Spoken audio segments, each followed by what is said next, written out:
Les amis, le blasphème contre l'Esprit Saint. Ce verset, ce passage qui attise tellement de haine, tellement d'inquiétude, tellement de peur dans le cœur de beaucoup de chrétiens, on va en parler. Qu'est-ce que c'est précisément? Enfin, une réponse sûre, droite au but, etc. Le blasphème contre l'Esprit Saint. En gros, on va revenir sur le texte qui dit ça.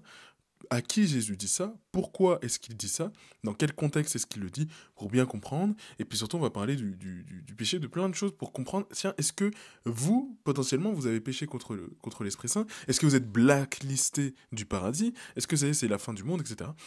Pas d'inquiétude, on va parler tout ça. Vous êtes sur la chaîne YouTube qui prend le temps de parler de Jésus, de parler de Dieu. Voilà, on prend le temps, pas de cut, pas de trucs, machin.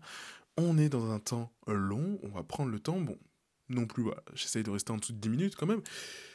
Moi, je me présente en quelques mots. Je m'appelle Constant. Je crée du contenu chrétien sur les réseaux sociaux depuis 2020. Aujourd'hui, vous pouvez me retrouver sur TikTok, Instagram, YouTube, Spotify en podcast, avec le podcast chrétien, et en livre sur Amazon, avec mon livre Comment méditer la Bible. Et puis, une dernière chose, en ce moment, je propose des cours bibliques groupés en ligne. Je vous mets plus d'infos. Enfin, j'en parle dans ma dernière vidéo YouTube, qui sera juste là ou que je mettrai en bio. Je n'en dis pas plus. Le blasphème contre l'Esprit Saint. On va revenir là-dessus.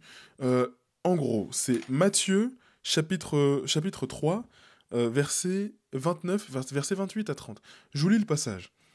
Amen, je vous le dis, tout sera pardonné aux enfants de Dieu, leurs péchés, les blasphèmes qu'ils ont proférés. Mais si quelqu'un blasphème contre l'Esprit Saint, il n'aura jamais de pardon. Jamais de pardon. Il est coupable d'un péché pour toujours. Verset 30, Jésus parla ainsi parce qu'ils avaient dit, il est possédé par un esprit impur. Ça, c'est le passage. Première étape, définition du blasphème contre l'Esprit Saint. Par définition, le blasphème contre l'Esprit Saint, c'est en gros voir de mes yeux une action faite par Dieu, faite par l'Esprit Saint. Je sais en mon âme et conscience qu'elle est faite par l'Esprit Saint, qu'elle est faite par la main divine de Dieu, et malgré tout, je vais dire non, cette action n'est pas faite par l'Esprit Saint, elle est faite par l'esprit du diable, par le diable lui-même, etc. etc. C'est de dire, l'action qui est faite par l'Esprit Saint, je la crédite pas à l'Esprit Saint, mais au diable. C'est ça le blasphème contre l'Esprit Saint. Je ne reconnais pas l'action de l'Esprit Saint, voire même je la condamne.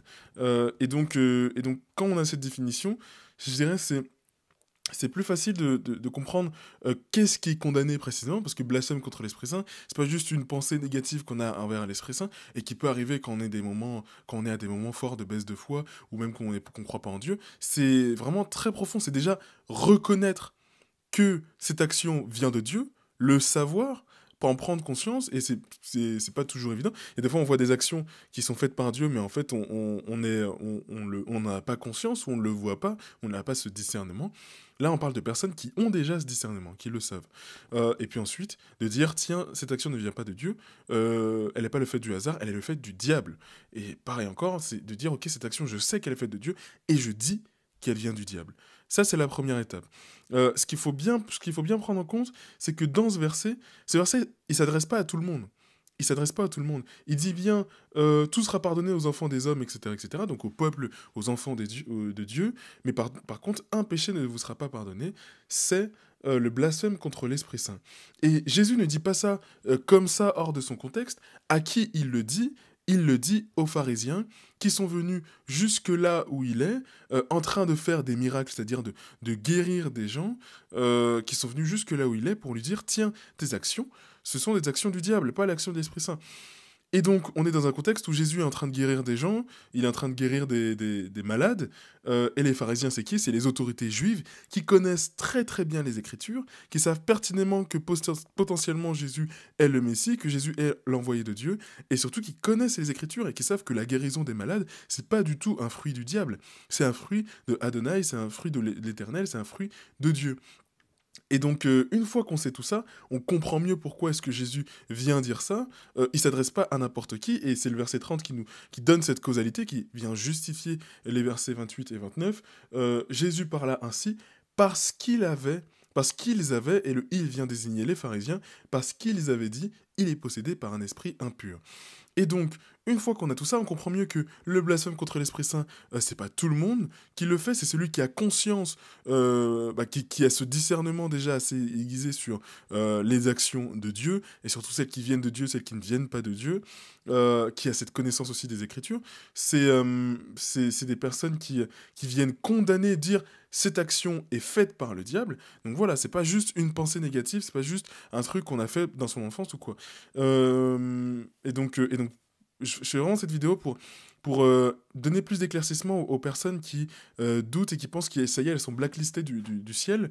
Parce que ça aussi, c'est un mensonge du diable, de dire, tiens, tes péchés passés ne seront pas pardonnés, tu crois en Dieu, ça n'est pas pour toi.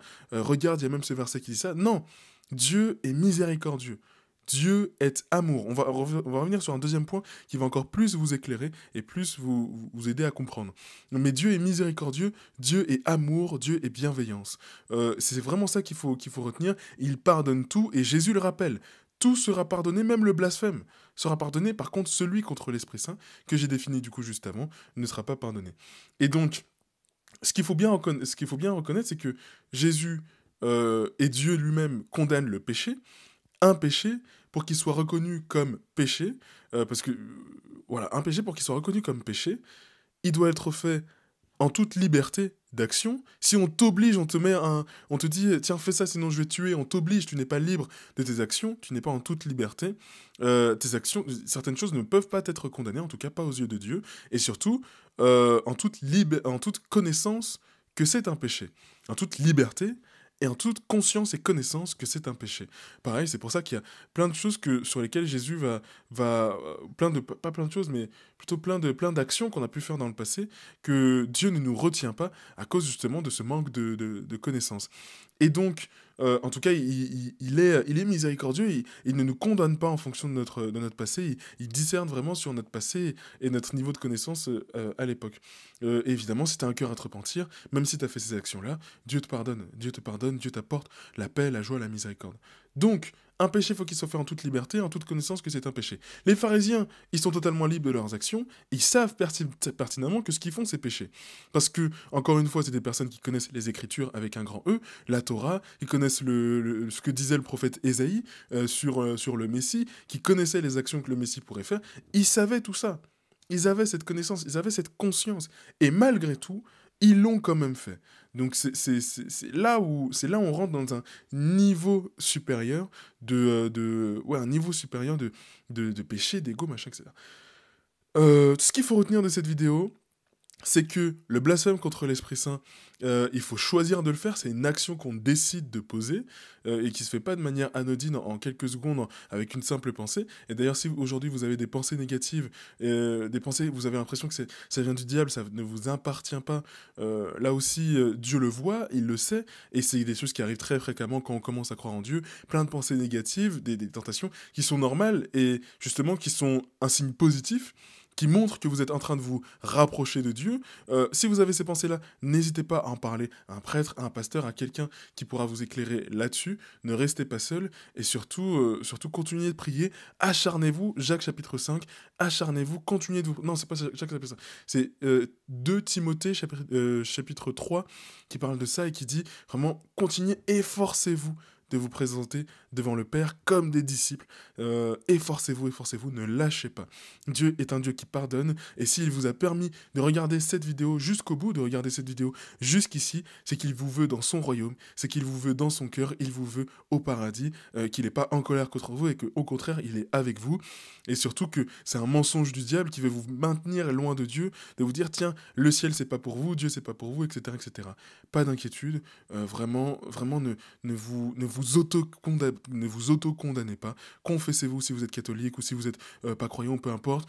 Allez voir votre pasteur si vous avez un péché, que vous soyez évangélique, protestant, orthodoxe, peu importe. Dieu vous veut dans son royaume. J'en dis pas plus, et je vous dis peut-être à bientôt dans les cours bibliques que je propose juste en dessous. Voilà, c'est un nouveau projet que je lance. Désolé, il n'y a pas de transition, mais voilà, je voulais faire un petit rappel en fin de vidéo pour vous en parler un petit peu. J'ai fait une vidéo où je vous explique vraiment tout de A à Z. C'est des cours bibliques où vraiment je vous fais découvrir le monde passionnant de la théologie, le monde passionnant des textes bibliques. Je vous en dis pas plus, et je vous dis très bonne journée. Soyez bénis, à dans une prochaine vidéo. C'était Constant, bisous bisous. Ça marche pas.